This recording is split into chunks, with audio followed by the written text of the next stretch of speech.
How can organizations mitigate the risk of phishing attacks? Hi, I'm Howard Anderson, news editor at Information Security Media Group, and I'm speaking about phishing threats today with Joshua Schleicher. He's a solutions consultant with Easy Solutions. Thanks so much for joining us today, Joshua. Thanks for having me, Howard. So 2015 started with warnings regarding phishing attacks, including an increased amount of spear phishing, and then came the massive Anthem hack attack, apparently stemming from spear phishing of employees. And recently, Federal Banking Regulatory Agency issued a warning about yet another phishing campaign. So many breaches start with phishing attacks with a goal of stealing personal information. Why do you think phishing campaigns are still so effective? Well, there are a number of reasons. I read a statistic recently that stated that 45% of the time phishing campaigns are effective. The reason behind this is really that even with education around a lot of these issues, it's hard for people to identify when a phishing email is actually a phishing email. So they lack the skills to identify and look at the from header from an email and identify it as phishing. And that's really something that's difficult to address. No amount of education for users is able to address that. In the same way, social media is becoming a new vector for phishing as well. As organizations encourage use of social media to get more users and interact with their users, attackers are adopting this as another way to deliver phishing campaigns. And as a result, users are more affected now than they ever have been. So how can organizations, especially financial institutions, better protect their brands and end users from phishing threats? So it's important to look at the problem.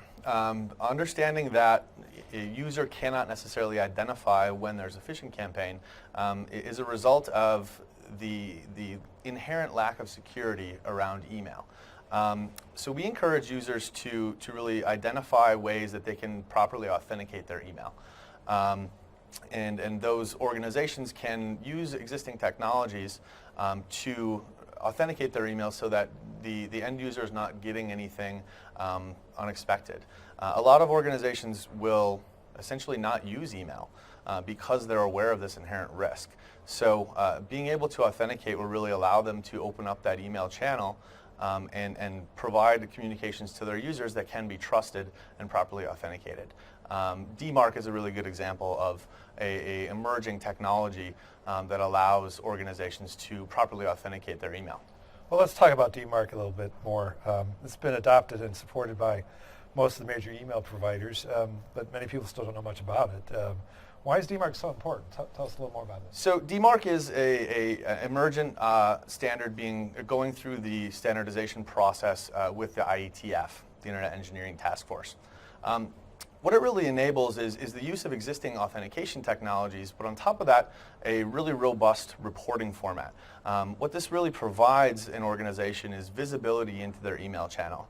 So the ability to identify maybe those senders that are spoofing their email, so people illegitimately using their email domain to deliver phishing campaigns or malware.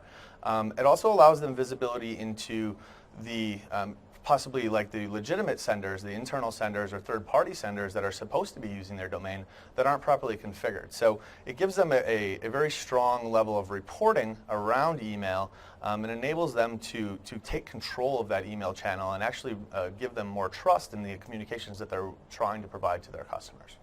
Very good. So how can banks and other organizations, for that matter, apply the intelligence obtained through the DMARC standard to improve their fraud protection strategy? Can you give us examples of that? Sure. So the DMARC standard really provides very robust reporting.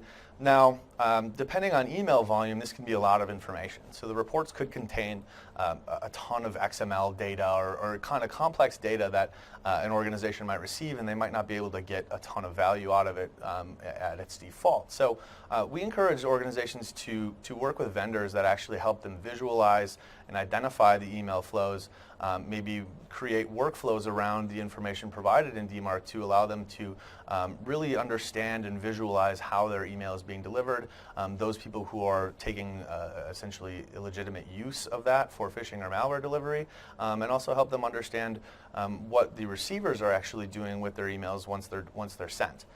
So DMARC really allows them to not only get that reporting, but have some level of control over what happens to those emails when they're actually received by a lot of the inboxes around the world. How do you see the use of DMARC evolving?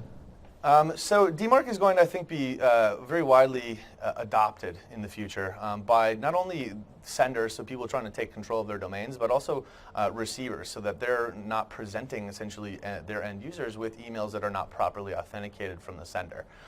So as it becomes a more kind of solidified standard, I think that adoption will significantly increase around the world. And we've already seen that the top 10 email receivers around the world are already DMARC receiver compliant. So as senders begin to adopt it, I think it will be continually more adopted by organizations and by those organizations that really want to use email as an effective methodology of communicating to their customers. Well, very good. Thanks for joining us today. Yeah, thank you very much. We've been talking today with Joshua Schleicher, who's with Easy Solutions for Information Security Media Group. I'm Howard Anderson. Thanks so much for joining us.